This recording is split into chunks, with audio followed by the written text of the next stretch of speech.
வணக்கம். எல்லா வருஷமும் மே 5th அன்னைக்கு world hand hygiene day celebrate பண்றோம். கோவிட் டயத்துல இந்த ஹேண்ட் ஹைஜீன் வந்து ரொம்ப இம்பார்ட்டண்டா இருந்தது.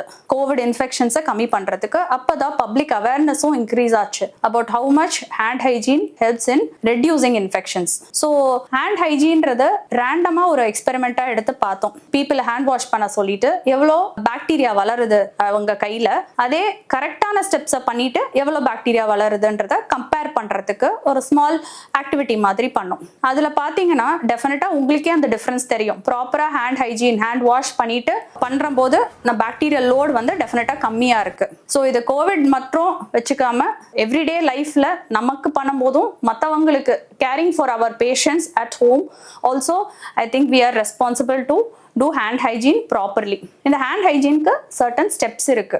ஃபர்ஸ்ட் நம்ம ரெண்டு கையும் palm to palm face பண்ணி soap rub பண்ணணும். செகண்ட் back of palms ரெண்டு கைட்டும் soap rub பண்ணணும். then interlacing between the fingers அங்கெல்லாம் வந்து soap போடணும்.